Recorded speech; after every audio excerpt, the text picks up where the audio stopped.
भगवान, तो वहाँ अहम ब्रह्मास्मि, एक और द्वितीय नास्ति, उसको सच्चिदानंद कहते हैं। तो चारों की चार तरह की दीक्षा है चारों शरीर के लिए। एक ही शरीर में आत्मा, एक ही आत्मा, इस शरीर में एक के अंदर एक चार शरीर है।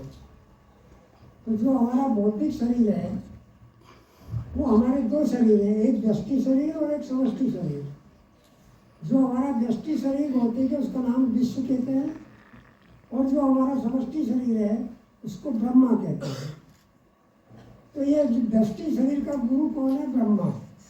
जब भी कोई गुरु दीक्षा दे आपको तो वो मनुष्य दीक्षा नहीं दे रहा है, स्वयं ब्रह्मा आपको दीक्षा दे रहे हैं। जिसको ब्रह्मा का अंतर में ज्ञान हो चुका है उसको ब्रह्मा की तरफ से अधिकार मिल जाता है कि आप भौतिक रूप में दीक्षा दे सकते हैं। तो पहली दीक्षा को कहते हैं अणुपाय। हम अपना स्वरूप भूल चुके हैं। कारण शरीर में हमको सुला दिया जाता है, जब ईश्वर एक से अनेक होता है तो सबसे पहले कारण शरीर में आते हैं, वो वहाँ पर सगुण निराकार शरीर है। वो शरीर में आके हमको निद्रा में सुला दिया जाता है। इसके बाद हमको स्वप्न दिखाया जाता है। तो वो वही स्वप्न है जो हम रात्रि में सोकर देखते हैं। तो हमारा सूक्ष्म शरीर है वो स्वप्न देखता है, उसका नाम है तेजस। और सूक्ष्म शरीर हमारा जो समष्टि सूक्ष्म शरीर है उसका नाम है विष्णु।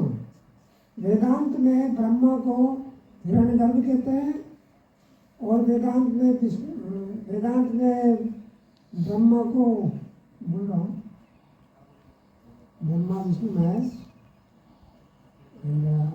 विराट पुरुष। समष्टि हमारा जो स्थूल शरीर है वो विराट पुरुष है वेदांत में, और पुराण में उसको ब्रह्मा कहते हैं। और हमारा जो सूक्ष्म शरीर है उसको तेजस कहते हैं, जिससे हम स्वप्न देखते हैं।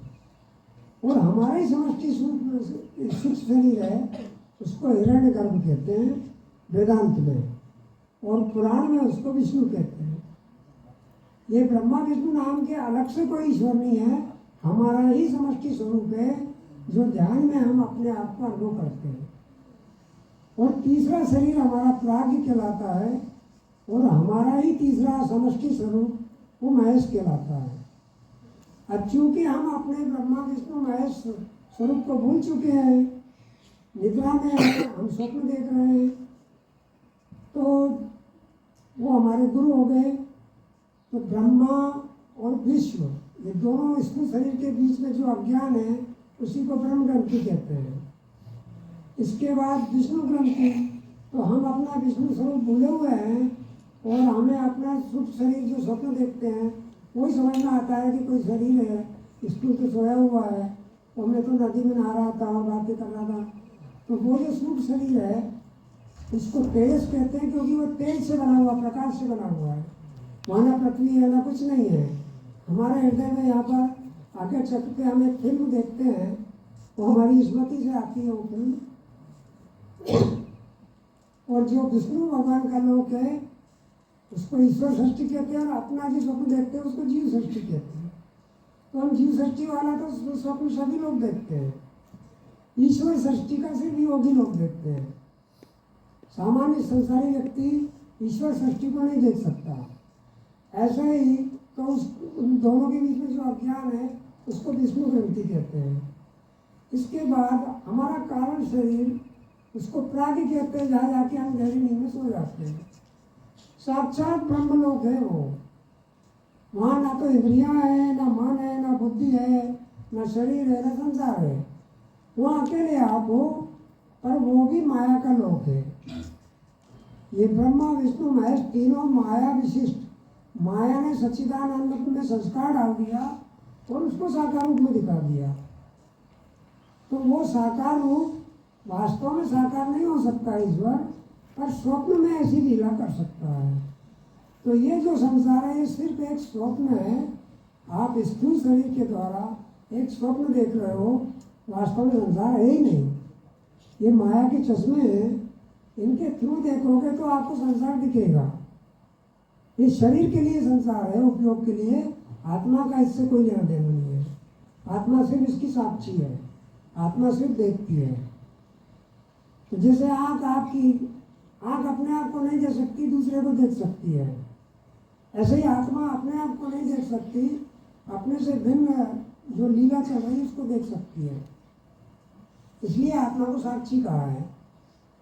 इसलिए हमें भी साक्षी कहा है कि हम ये स्वप्न के साक्षी हैं। तो जब शक्तिपात दीक्षा होती है और एक अनुभवोपाय दीक्षा है, स्थूल शरीर की दीक्षा को कहते हैं अनुभवोपाय। अनुभवोपाय मतलब जीव के द्वारा दी गई दीक्षा। उसमें आपको पुरुषार्थ करना पड़ेगा। जैसे वेद आप शिक्षा पढ़ रहे हैं तो अनुभवोपाय के द्वारा पढ़ रहे हैं। एक गुरु है जो पढ़ा रहे हैं, एक शिष्य है जो पढ़ रहे हैं, दोनों को पुरुषार्थ करना पड़ रहा है। तो मनुष्य स्वयं पुरुषार्थ करता है, चाहे वो कर्मकांड हो, यज्ञ हो, साधन भजन हो, मंत्र दीक्षा, मंत्र जाप कर रहे हो, ध्यान में बैठे हो। ध्यान में भी बैठेंगे तो आपको पुरुषार्थ करना पड़ेगा, मन को रोकना पड़ेगा। तो अपनी इंद्रियों के साथ जो भी करते हैं उसको पुरुषार्थ करते हैं। जो अंदर रहता है वो पुरुष है, और जो इंद्रियां हैं उसके द्वारा जो किया जाता है उसको पुरुषार्थ कहते हैं। पुरुषार्थ सकाम भी होता है और निष्काम भी होता है। तो ये अनुभवोपाय दीक्षा है। हमें शास्त्र और गुरु के आदेश के अनुसार व्यवहार करना पड़ता है, जैसे जैसे बताते जाते हैं। इसके बाद दूसरी स्टेज आती है सूक्ष्म शरीर की दीक्षा। उसको कहते हैं शक्तिपात दीक्षा। वो गुरु के आशीर्वाद से वो दीक्षा होती है।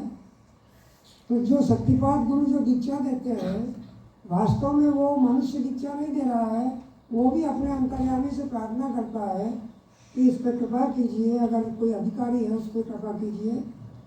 तो अधिकारी का मतलब जिसके अंदर प्यास है सत्य को जानने की, जिसके अंदर गुरु पे विश्वास है कि ये गुरु के माध्यम से ईश्वरीय दीक्षा दे रहा है, उस पर घटित हो जाती है।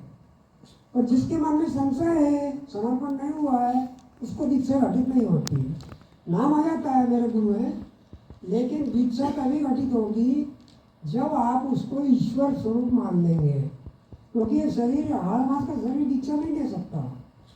ये अंदर वाला ईश्वर आकर निकल जाए तो ये गिर जाएगा शरीर। तो दीक्षा कौन दे रहा है? जो अंतर्यामी ईश्वर बैठा अंदर, जिसको मैं विष्णु ब्रह्मा विष्णु महेश और सच्चिदानंद कह रहा हूँ, वही दीक्षा देता है। तो वैसी श्रद्धा अगर आपके अंदर है तो तुरंत दीक्षा घट जाएगी। और नहीं तो आपको इंतजार करना पड़ेगा उस दिन का, जिस दिन आपका समर्पण होगा, आपको यकीन हो जाएगा कि वास्तव में ये ईश्वर की समान ही गुरु है, तब जाकर के दीक्षा घटित होती है।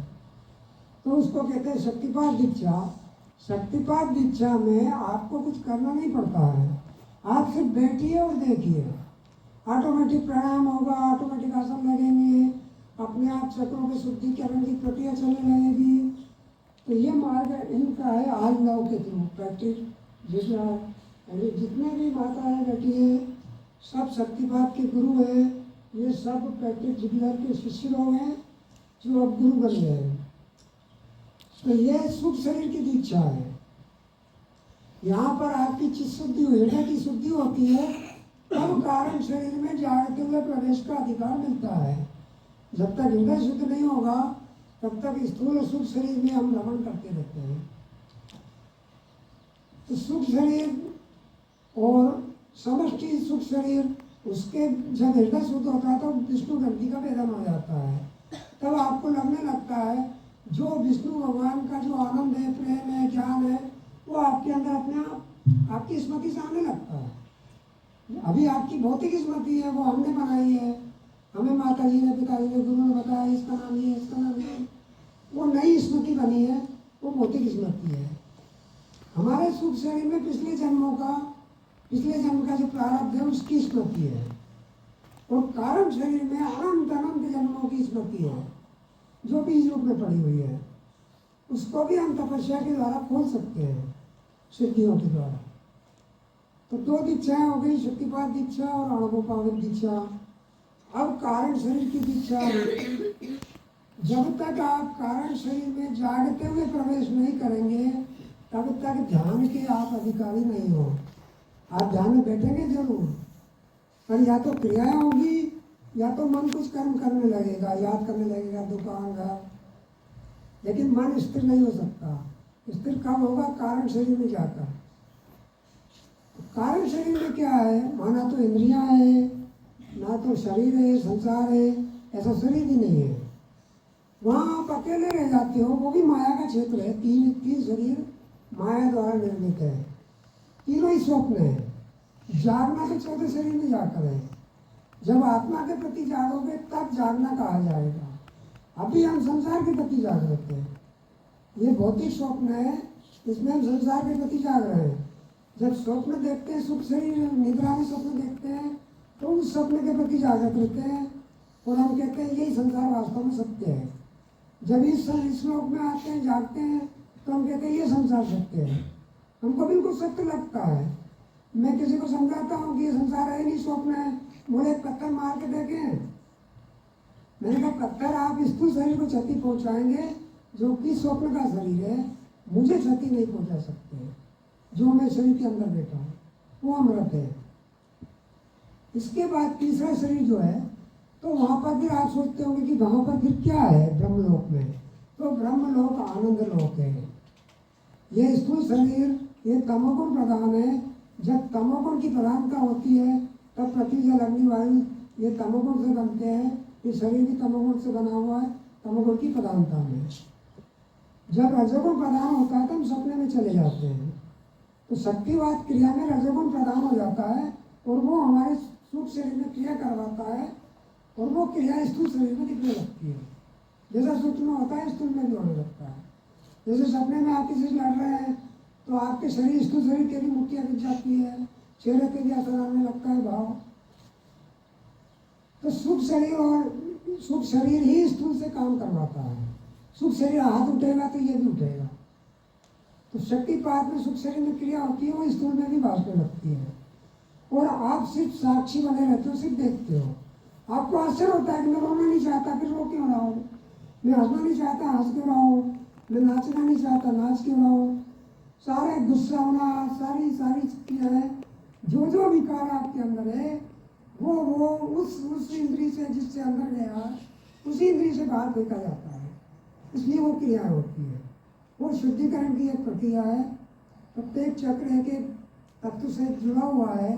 पृथ्वी चक्र का मूलाधार चक्र पृथ्वी से संबंधित है, स्वादिष्ठान चक्र जल से संबंधित है, मणिपुर चक्र अग्नि से संबंधित है, हृदय चक्र अनाज चक्र ये वायु से संबंधित है और ये आकाश से संबंधित है। इन सबका मालिक यहाँ बैठा हुआ है मन। तो आत्मा मन के थ्रू, मन के रूप में काम करती है। कारण शरीर का मन है। हमारा हृदय जो है वो चार नाम है उसके, मन बुद्धि चित्त अहंकार। ये चारों नाम हृदय के हैं। जब हृदय में संस्कार, हृदय संस्कारित हो जाता है तो काम के हिसाब से उसको चार नाम दे दिए। ये चार अंतःकरण वास्तव में नहीं है। जब हम सोचते हैं कुछ, जैसे मन कुछ संकल्प करता है ये करना ये करना, तो जब हमारे पास विकल्प होता है इधर जाऊँ कि इधर जाऊँ, उसको कहते हैं मन। ये करूँ या ये करूँ, तब मन उलझ जाता है, तब बुद्धि समझाती है। तो बुद्धि के भगवान है विष्णु, मन के भगवान है विराट पुरुष। तो बुद्धि फिर हम कहाँ से समझाती है? तो जो हमारी स्मृति बनी है, स्मृति कैसे बनती है कि आप किसी चीज़ को देख रहे हैं, आपका मन कहीं और है अगर, तो वो ज्ञान जो इंद्रिय आंखों के द्वारा जा रहा है वो स्मृति तक नहीं जा सकता। आप बता नहीं सकते हैं क्या बात हो रही थी। तो इसलिए कहा जाता है कि आपने कानों से सुना या मन से सुना, आँख से देखा या मन से देखा। तो मन से देखे का मतलब आप जब देख रहे थे तो मन आपके साथ होना चाहिए था। अगर मन आपके साथ है तो वो स्मृति में चला जाएगा और वो याद रहेगा आपको। अगर आप कुछ सुन रहे हैं तो मन कान के साथ होना, इसका मतलब आप ध्यान से सुन रहे हैं। तो मन से सुनना मतलब ध्यान से सुनना। मन से काम करो मतलब ध्यान से काम करो। जो काम कर रहा है, नींबू काट रहे हो, मन इधर है तो वो हाथ काट देगा। ये जड़ शरीर को नहीं मालूम कुछ भी। यह आपके द्वारा, मन के द्वारा आत्मा देखती है। तो मन को आपने कहीं और लगा दिया तो आत्मा देखने रही तो जड़ शरीर कुछ भी काट देगा। तो आर्मोपाय दीक्षा मैंने बता दी, शाक्तोपाय दीक्षा बता दी सूक्ष्म शरीर की। यह विष्णु और तेजस के बीच की दीक्षा है। कारण शरीर की दीक्षा वो मेरा विषय है। तो हमारे कारण शरीर का नाम प्राज्ञ है और हमारी समष्टि कारण शरीर का नाम महेश है, जिसको भगवान शंकर भी कहते हैं। तो आपने देखा होगा कि शंकर भगवान को हमेशा समाधि में दिखाया जाता है, क्योंकि वहाँ पर सब इंद्रियां बंद हो जाती है। उसको सांभवी मुद्रा कहते हैं। वहाँ पर मन आनंद का भोग करता है। शंकराचार्य जी ने अपने स्तोत्र में एक जगह लिखा है, दिव्य ध्वनि मकरंदे परिमल परम रस भोग सच्चिदानंदे। कारण शरीर में और ज्ञान देह में एक ध्वनि को मन सुनता है, वो आत्मा की आवाज है। उस आवाज के साथ आत्मा का जो आनंद है वो हमारे अंदर आने लगता है, तो वहाँ उस आनंद के भोक्ता हो जाते हैं। पर वो आनंद चूंकि माया से विशिष्ट है, त्रिगुणात्मक है, वहाँ तमोगुण और रजोगुण तो बीज रूप में चले जाते हैं, सतोगुण बड़ा हुआ रहता है। तो जब सतोगुण लबालब हो जाए तो कारण शरीर में जागते हुए प्रवेश कर सकते हो। पर वही कर सकता है जो आत्मा की आवाज सुनते हुए वहां गया है। अब आत्मा की आवाज यहाँ से सुनाई देती है, यहीं से प्रकट होती है, और कान भी उसका यही है। ये कान से वो नहीं सुन सकती, और ये आवाज गुरु की कृपा के बिना प्रकट नहीं होती कभी भी। और तब तक प्रकट नहीं होगी जब तक गुरु में ईश्वर नहीं दिखने लग जाए, इतना समर्पण न हो जाए। सिर्फ दीक्षा दे देने से दीक्षा नहीं होती, और दीक्षा देने वाले गुरु सशरीर है चाहे ना है। जैसे स्वामी तिलक जी, मेरा आध्यात्मिक प्रवेश स्वामी तिलक जी के देह त्याग के बाद हुआ है। मैंने स्वामी तिलक जी को गुरु मान लिया। जो काल प्रकाश जी मेरे गुरु थे, उन्होंने 40 दिन की साधना में गंगेश्वरी मठ में मुझे बिठाया था। तो उन्होंने संकल्प कराया था कि मैं आपका गुरु नहीं हूँ, मैं शिक्षक की भूमिका निभाऊंगा और आपके गुरु स्वामी तिलक जी होंगे। तो स्वामी तिलक जी का चूंकि उनके जीवन चरित्र मैंने पढ़ा था, तो मुझे लगता था कि स्वामी जी से बड़ा संत शायद ही इस सृष्टि में कभी कोई हुआ हो, इतनी महानता उनके अंदर थी। तो वो मेरे हृदय ने आत्मसात किया। मैंने तुरंत उनको गुरु मानकर उनका फोटो और बाबा जी का फोटो सामने लगा था, तो ध्यान में बैठा। 2-3 दिन तक तो ऐसा लगा कि कहाँ फंस गए अपन, क्योंकि मैं अपना पुरुषार्थ कर रहा था, जो मंत्र किया मंत्र जाप कर रहा था, और 21 घंटे जाप करना पड़ता है उसमें 40 दिन की साधना में। 12 बजे से 3 बजे रात्रि तक सोना होता है। बाकी 21 घंटे में आप नहा रहे हैं, टॉयलेट जा रहे हैं, तो ध्यान में ही सब करना पड़ता है। और खाने पीने को सिर्फ मट्ठा मिलता है, पतला पतला मट्ठा। मैक्सिमम 3 लीटर आप ले सकते हैं। तो 3-4 दिन तो ऐसे गुजरे कि यार गलत आ गया, अपन अपने से तो नहीं होगा। जिस क्षण में ये भाव आ जाए, जब तक ये भाव कि मैं कर लूंगा, तब तक अहंकार है आपके अंदर, तब तक कुछ नहीं होने वाला। जैसे ही आपके अंदर आया कि मेरे से तो नहीं होगा भगवान, मैं तो अब जाऊंगा घर, तो मैं काल बाबा के पास गया। मैंने कहा बाबा मुझसे तो नहीं हो पाएगा, ये तो बहुत कठोर साधना है। बोले बस इतने में हिम्मत आ गए, तुम तो बोल रहे थे भले जान चली जाए, पर मैं डटा रहूँगा। फिर उन्होंने हिम्मत दी, फिर मैं गया। तो उन्होंने मुझे समझाया कि जब निराशा आती है तो समझ लो सफलता बिल्कुल करीब है, क्योंकि निराशा में आपने समर्पण कर दिया कि भगवान मेरे से नहीं होगा। बस इसी क्षण का तो अंतर्यामी इंतजार कर रहा है कि तेरा अहंकार खत्म हो जाए कि मेरे से नहीं होगा। तो उसी दिन दीक्षा घटी, स्वामी तिलक जी आए, बाबा जी के दर्शन हुए, तो स्वामी तिलक जी आए, उन्होंने मुझे दीक्षा दी। तो ऐसा ही लग रहा था जैसे साक्षात आ गए। जब वो चला गया, जब मेरी तंद्रा टूटी, अरे बोले स्वामी जी आए थे। तो ऐसा जैसे ही मुझे हुआ कि स्वामी जी आए थे, तो भयंकर मेरा रोना चालू हो गया। तो जो रुदन हुआ वही शक्तिपात दीक्षा है। इस तरह एक एक करके मेरी दीक्षा होती गई, कारण दीक्षा, ज्ञान दे दीक्षा। तो ये 40 दिन में जिस जिस अनुभव से मैं गुजरा हूँ, उसी अनुभव से इनको भी गुजरना होता है। तो मैं जब ब्राजील गया था, तब ये लोग वहाँ पर अपने ज्ञान मंदिर आश्रम में घूमते हुए आए थे कि यार आश्रम में चलो देखते हैं। तो सौभाग्य से उस समय में वहीं पर मेरे लेक्चर चल रहे थे।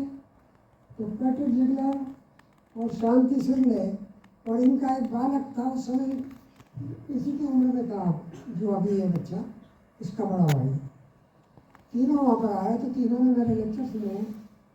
तब इनको लगा कि हम तो समझ रहे थे कि हम बहुत बड़े महात्मा हैं और हमारी दीक्षा से ऐसे क्रिया होती है, इसके आगे भी कुछ ज्ञान कोई मार्ग है, ये तो हमें पता ही नहीं था। बहुत संतों से ये लोग मिले थे, भारत के भी, दुनिया के बड़े बड़े संतों से मिले हुए हैं, पर जो शक्तिपात की पावर इनमें था वो बहुत कम लोगों में मिलता है।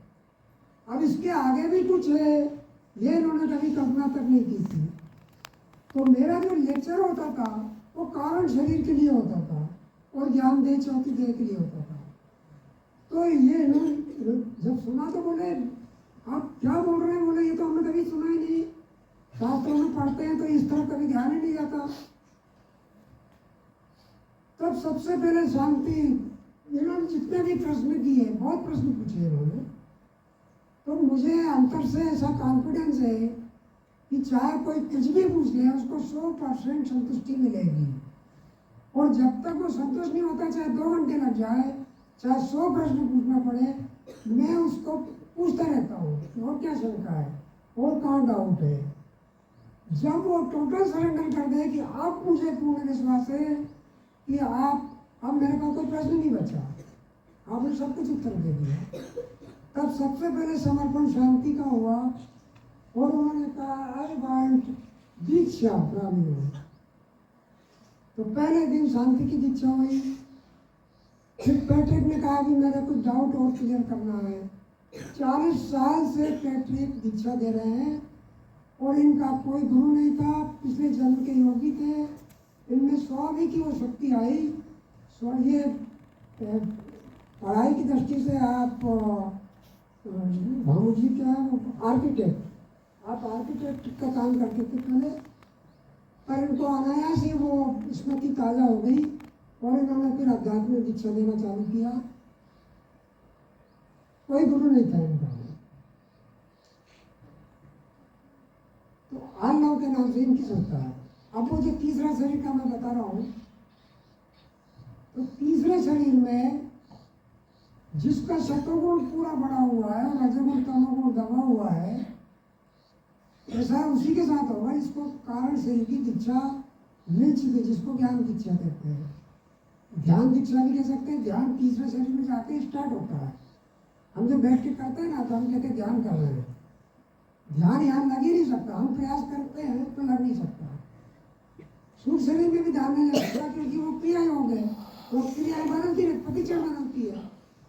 तो जिस टारगेट का ध्यान करना चाह रहे हो वो तो बदलते जा रहा है। तो एक वस्तु का ध्यान एक वस्तु का होता है। आप स्थूल शरीर से ध्यान कर रहे हो तो यहाँ भी नित्य परिवर्तनशील संसार है, पेंडुलम की तरह सब चीजें बदलती रहती है। तो मन भी पेंडुलम मिलता है तो मन भी उसके साथ जाता है, फिर वापस आता है। तो मन स्थिर कैसे होगा? मन स्थिर तभी होगा जब मन स्थिर वस्तु पर लगे। और संसार में स्थिर वस्तु कोई है ही नहीं। जो स्थिर वस्तु संसार में पृथ्वी जल अग्नि वायु में है वो छिपी हुई है अंतर्यामी के रूप से। आपके अंदर भी स्थिर वस्तु है और वो अंतर्यामी रूप से छिपी हुई है। उसको आपकी इंद्रियां देख नहीं सकती। आपकी मन और बुद्धि जिससे आप अध्ययन कर रहे हैं, वो इंद्रियों से जो ज्ञान अंदर डाला जाता है उसी पर विचार करने का अधिकार है उसको। बुद्धि अनुभव पर विचार नहीं कर सकती। बुद्धि सिर्फ इंद्रियों के द्वारा क्या ज्ञान आया है उस स्मृति को खोलेगी बुद्धि। जब भी मन कुछ पूछेगा तो बुद्धि उत्तर देती है। तो बुद्धि में शक्ति है कि वो हमारी स्मृति को खोल लेती है और पूर्व अनुभव के आधार पर, पूर्व में गुरु ने क्या शिक्षा दी उसके आधार पर बुद्धि उस स्मृति से बोलती है कि इसका मतलब ये है, और वो निर्णय दे देती है, मन मान लेता है। तो तीसरा शरीर जो प्राज्ञ है वो उस आत्मा की आवाज को सुनता हुआ जाता है। आत्मा की 4 शरीरों में अभिव्यक्ति है। अयम आत्मा चतुष्पाद, ये मुंडक उपनिषद में दिया है कि हमारी आत्मा 4 स्तर पर लीला कर रही है। ये ओम का विज्ञान है। तो आ मतलब स्थूल शरीर, ऊ मतलब सूक्ष्म शरीर, मा यानी कारण शरीर, और जो चंद्र है वो माया, और जो बिंदु है वो ज्ञान देव, आत्मा का प्रतीक है। तो कारण शरीर जो प्राज्ञ है, हाँ, वो जो वाणी, 4 शरीर की 4 स्मृति हैं और 4 शरीर की 4 वाणियाँ हैं। भौतिक शरीर की स्मृति जो हम डालते हैं, सुख शरीर की स्मृति जो हमारा प्रारब्ध का प्रोग्राम है। इस जन्म में आपका शरीर सिर्फ एक रोबोट है। आप तो सोचते ना मैंने सोच के किया, हम सोच रहे आपने सोच करके प्लान बनाया और यहाँ आ गए, ऐसा बिल्कुल नहीं है। ये प्री प्लान ईश्वर ने हमारे पिछले जन्म में जब मृत्यु होती है तो हमको एक आगे छत पे फिल्म दिखाई जाती है। ईश्वर दिखाया जाता है अगले जन्म कहाँ होगा और क्या क्या सुख दुख भोगोगे। वो जो प्रारब्ध एक बार लिखा गया वो लक्ष्मण रेखा है, उसको कोई ब्रह्मा विष्णु महेश सच्चिदानंद कोई भी नहीं मिटा सकता। वो ईश्वर का आदेश हो चुका। तो इस जन्म में जो भी सुख दुख भोग रहे हो वो इस जन्म के पुरुषार्थ का परिणाम बिल्कुल नहीं है। वो पिछले जन्म का हमारा जो खाते में जमा है वो भोग रहे हैं। अब अगले जन्म का क्या होता है, हम सोचते हैं कि अगला जन्म फिर कैसे बनेगा, अगर ये तो कर्म बन नहीं रहा, हमने चोरी की, वो तो नया कर्म बना नहीं, तो फिर अगला जन्म कैसे होगा। तो ये बहुत महत्वपूर्ण है, सभी बहुत ध्यान से सुनना है, इसको तो समझ में आ जाएगा कि हम मंदिर में जाते हैं तो लिस्ट बना के ले जाते हैं, भगवान ये दे दो, बच्चा दे दो, दुकान दे दो, विद्या दे दो, परीक्षा पास करा दो। मांगते हैं हम, गुरु के पास जाते हैं मांगते हैं, संत के पास जाते हैं मांगते हैं। क्या मांगते हैं, संसार। आपके मांगने से चाहे स्वयं भगवान ही सामने बैठे हो इस जन्म में नहीं दे सकते। आप देखिए गीता में स्पष्ट लिखा है, अर्जुन ने कहा भगवान मेरा मन रुक नहीं रहा, क्या करूँ। तो भगवान समझ गए कि अच्छा तू अपने मन से रोकना चाहता है, मेरी कृपा मुझसे नहीं कह रहा है कि मेरा मन रोक दो, कह रहा है मैं अपने पुरुषार्थ से रोकूँ। उन्होंने बता दिया मार्गी मंत्र जाप किया था। तो बोले भगवान मंत्र जाप बहुत कर लिए फिर भी नहीं रुक रहा। बोले आगे चल पे ध्यान किया था, नाना उपाय बताए उन्होंने, अर्जुन ने सब करके देख लिए। तो अर्जुन भगवान से कहता है भगवान सारे उपाय कर लिए, जितना रोकता उतना ज़्यादा बचता है, क्योंकि भौतिक संसार का धर्म है भागना, नित्य परिवर्तन।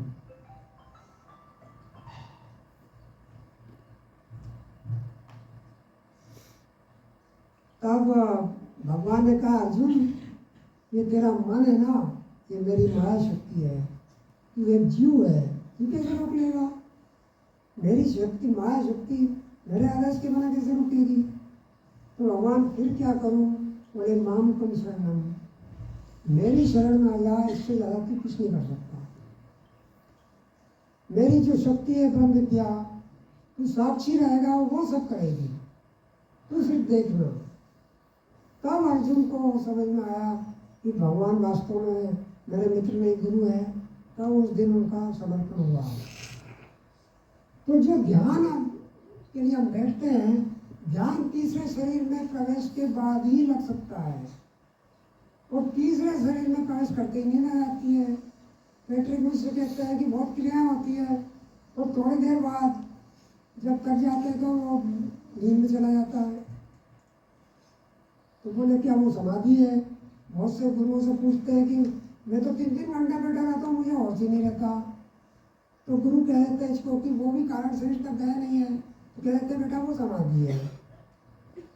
जब मुझे लोग ध्यान में देखते हैं, बड़े बड़े संतों के, बड़े बड़े शक्तिपात मार्ग वालों के पास में गया, वहाँ मैंने दीक्षा ली, क्योंकि अपने को अपन वहाँ पर मंजिल में पहुँच जाए तब भी बताने वाला होना कि तुम पहुँच चुके हो, तब तक जिज्ञासा बनी रहती है। तो इसलिए मैं बड़े बड़े संतों के पास गया कि मुझे ऐसा हुआ ऐसा हुआ। तो वहाँ मैंने देखा कि वो गुरु कह रहे हैं बच्चों से कि बेटा ये नींद नहीं समाधि है। तब मुझे समझ में सब आ रहा था कि ये गुरु कहाँ तक पहुँचे। और जब वो मुझे बैठा हुआ देखते थे वज्रासन में 5-5 घंटे, तो मेरी तो गर्दन ऊपर ही ऊपर जा रही और मेरी सारी इंद्रियाँ रुकी हुई। उसको कहते हैं सांभवी मुद्रा। और सारी इंद्रियाँ रुक जाती है, सिर्फ मन जागता है और मन अंतर्मुखी जाता है इस तरफ, इसलिए आंखें ऊपर चढ़ जाती हैं, अर्धमिलित हो जाती है। जैसे शंकर भगवान बैठते हैं तो अर्धमिलित का मतलब आंखें देख नहीं रही है, मन संसार में नहीं है, आत्मा के साथ है। उसी को कहते हैं पूर्ण जागृति। आत्मा भी मुखी जागना और संसार मुखी जागना। तो जिसका सत्वगुण प्रधान है और जो शब्द आत्मा का सुन रहे हैं, तो वो आत्मा का शब्द 4 शरीर है, तो 4 वाणियाँ हैं। स्थूल शरीर की वाणी जो मैं बोल रहा हूँ इसको बेखरी कहते हैं। ये बिकट आदि सब सुन लेते हैं इसकी बात। बाकी 3 वाणियाँ हमारे अंदर छिपी हुई है, उसको हम सुन सकते हैं, दूसरा नहीं सुन सकता। और हम मतलब योगी लोग उसको सुन सकते हैं, दूसरे नहीं सुन सकते। तो जो आप विचार करते हो वो मध्यमा वाणी है, उससे आप विचार करते हो। मध्यमा आप कोई भी विचार वाणी के कंपन के बिना कर ही नहीं सकते। आप मन में राम सोचना, मुंह से बोलना मत, और देखना कि वाणी में कंपन होता है कि नहीं। तो जैसे ही मन में धीरे से राम कहोगे तो वाणी में कंपन आ जाएगा। तो स्थूल शरीर की वाणी सूक्ष्म शरीर की वाणी में बोला, तो चूंकि दोनों वाणी जुड़ी हुई है तो स्थूल शरीर की वाणी भी प्रेरित हो जाती है। तो बेकरी स्थूल शरीर की वाणी है, मध्यमा सूक्ष्म शरीर की वाणी है। वो विष्णु और तेजस दोनों व्यष्टि समष्टि शरीर को मिलाती है। वो मध्यमा वाणी ही प्रकृति का वेदन करती है। फिर तीसरे शरीर का प्रवेश, तीसरे शरीर की वाणी पश्यंती है। पश्य का मतलब पीछे, अंतर्मुखी हो जाओ। अंत यानी 3 शरीर में जो अंतिम है उसको देखो। पश्य मतलब देखो, और पश्य का मतलब अंतर्मुखी को बना दिया था। तो तीसरे शरीर के लिए कहा जा रहा है कि जो अंतिम है उसका ध्यान करो, उसको देखो। तो पश्यंती कारण शरीर में क्या हो रहा है ये बताती है। अब आप सोच रहे होंगे कि 5 इंद्रियां तो बंद है, 11 इंद्रियां बंद है, तो वो वाणी कैसे सुने और कैसे बताएगी? तो वो वाणी यहाँ से सुनाई देती है। तीसरे शरीर में हमको लगता है यहाँ पर कंपन होगा, यहाँ से सुनाई दे रही। चौथे में स्पष्ट यहाँ से सुनाई देगी। तो यहाँ से जब तक सुनाई दे रही है तब तक आनंद की तो अनुभूति होगी। एकदम आपको लगेगा आनंद आनंद, बस यही अंतिम है। वहाँ पर माया आनंद से मोहित कर लेती है, तो वहाँ भी गुरु की जरूरत पड़ती है। माया कहती कहाँ जाना है ज्ञान और चौथा शरीर और ये सच्चिदानंद, मेरे को आनंद चाहिए ना, तो यही दे देती हो। तो आनंद, कई लोग हैं जो कारण तक पहुँचते हैं और आनंद में ही लीन हो जाते हैं। उनको लगता है कि इस स्तर का गुरु कोई हो ही नहीं सकता, इससे आगे कुछ है ही नहीं।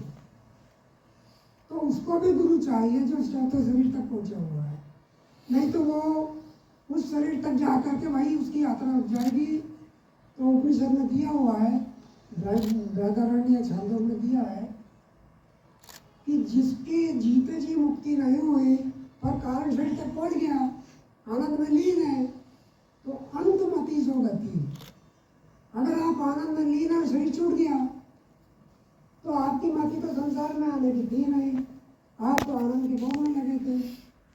तो फिर आपको संसार में नहीं लाया जा सकता और आप मुक्त भी नहीं हुए। तो आप उस ब्रह्म लोक में स्थिर हो जाते हो और अनंत काल तक आप उस आनंद में का भोग करते हो।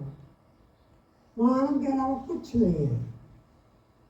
जब महेश जो तीसरे शरीर का देव है, उसका कार्यकाल जब समाप्त होता है कई युगों के बाद, जब प्रलय होता है, जब वो सच्चिदानंद रूप में पंडित होते हैं, तब वो कृपा करते हैं। उनकी कृपा से जो हिरण्यगर्भ है वो हमको आके दीक्षा देते हैं, और तब हमारा सुख शरीर जो लिंग शरीर है वो उसका द्वार यहाँ से खुलता है, स्पष्ट होता है। जब मुझे यहाँ पर खुला था तो ऐसा लगा था जैसे एटम बम किसी ने रख दिया अंदर, पूरा ब्लास्ट हुआ था, पूरा आकाश ही मेरा शरीर बन गया, मेरा सिर पूरा आकाश हो गया। तो वो अनुभूति जब होती है जब हिरण्यगर्भ से दीक्षा प्राप्त हो। तो जो देह त्याग दिया और जो वहाँ समाधि में आनंद ले रहा है उसकी दीक्षा कब होगी? जब संसार का प्रलय हो जाएगा, विष्णु लोक का भी प्रलय हो जाएगा, महेश लोक का भी प्रलय होगा। तीनों माया की सृष्टि जब खत्म होगी, सच्चिदानंद स्वरूप हो जाएंगे महेश। उससे पहले वो दे देते दीक्षा। तो ये जो जैसे चने की नोक अगर तोड़ दो ना तो वो अंकुरित नहीं हो सकता। तो ये लिंग शरीर का 10वें द्वार अगर खुल गया तो ये लिंग शरीर बीज है, ये फिर संसार में नहीं आ सकता। इसका जन्म लेने की क्षमता खत्म हो जाती है, निर्बीज हो जाता है। आपको निर्बीज हो गया और जीते जी आपको ज्ञान हो गया, तब आपको संसार की कोई भी चीज़ मोहित नहीं करेगी। जब भी आप देखोगे आपको होश रहेगा इनमें से स्वप्न देख रहा हूँ और प्रारब्ध के अनुसार ही बरतना है, तो फिर मैं क्यों मांगू कुछ। तो कभी भी मंदिर में जाओ, गुरु के पास जाओ, संसार की चीज़ कभी नहीं मांगना चाहिए, अन्यथा आप फंस जाओगे। जो मांगोगे ईश्वर से वो आपको लेना पड़ेगा और उसके लिए नया जन्म लेना पड़ेगा, वो नया जन्म। तो जो भी अतृप्त इच्छा है आपने मांगा और नहीं मिला, समझ लो वो आपका प्रारब्ध नहीं था और आपने नया प्रारब्ध बना लिया। पर जीते जी अगर आपकी आँख खुल जाए, आप मांगना बंद कर दो, आपको समझ में आ जाए, तो जो पहले मांगा है सब बदल जाता है, सब खत्म हो जाता है, क्योंकि आप जाग गए, आपने नींद में मांगा था। जैसे किसी को कुछ लग जाए, आपको ध्यान नहीं लग गया तो हम कहते हैं ना सॉरी, तो आपने निद्रा में अज्ञान की अवस्था में आपने मांग लिया, आपको बोध होते ही ये सब खत्म हो जाती है इच्छा में। जैसे आप दुकान पे गए, आपने कोई चीज़ों का ऑर्डर दिया, उसमें सामान ला के रख दिया और आपको याद आ रही है तो मैं कल ले गया था, आप ऑर्डर कैंसिल कर देते। तो ऐसे ही होता है, ईश्वर से मांगा, जैसे ही आपको सुबुद्धि मिली, कोई गुरु मिले, तो आप वो सब ऑर्डर कैंसिल कर देते, भगवान मुझे वो सब नहीं चाहिए। तो आप सोच रहे होंगे फिर मांगना क्या चाहिए। तो ईश्वर से, ईश्वर के स्तर की, प्रधानमंत्री के पास जाओ तो कि मेरे सामने साहब कचरा पड़ा है, कोई से फिकवा दो, तो हंसेंगे ना लोग। प्रधानमंत्री से उसके स्तर की चीज़ ही मांगी जाती है कि हमारे शहर में एरोड्रम नहीं है, रेलवे लाइन नहीं है, बड़ी चीज़ें मांगी जाएगी। तो ईश्वर अविनाशी है, तो अविनाशी चीज़ें ही मांगना चाहिए। अविनाशी चीज़ क्या है। ईश्वर से आप ज्ञान मांगिए, भक्ति मांगिए, योग मांगिए, शिक्षा मांगिए, सद्बुद्धि मांगिए, शांति मांगिए, मुक्ति मांगिए, सद्गुरु मांगिए, ये चीज़ें मांगने लायक है ईश्वर से। और वो ईश्वर, जैसे आप शंकर भगवान के सामने गए, मंदिर में गणेश जी के सामने गए, हम क्या समझते हैं कि भगवान वो है और मैं भक्त हूँ, यही माया है। माया ने यही भेद पैदा कर दिया कि भगवान दूसरा है और तुम दूसरे हो।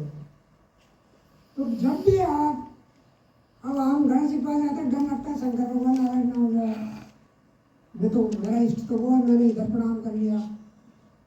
तो जब भी आप किसी देवता को प्रणाम करें, गुरु को प्रणाम करें, तो मन में जरूर सोच लें कि जो मेरा अंतर्यामी है वही गणेश बना है, वही हनुमान बना है, वही मेरे गुरु बने हैं, वही मेरे शिक्षक बने हैं, वही मेरे माता पिता बने हैं। तो सबके अंदर अंतर्यामी को देखिए और उसको प्रणाम करिए। आप जब भी गुरु को प्रणाम करते हैं, शरीर को कभी प्रणाम नहीं किया जाता, शरीर में जो मालिक बैठा है उसको प्रणाम किया जाता है। और वो जो आपके अंदर मालिक बैठा है वो सबके अंदर एक ही मालिक है। जैसे सबके अंदर एक ही आकाश है, ऐसे सबके अंदर, क्षमा चाहूँगा, समय का पता नहीं था, समय पूरा हो गया है। और कभी सद्गुरुनाथ महाराज की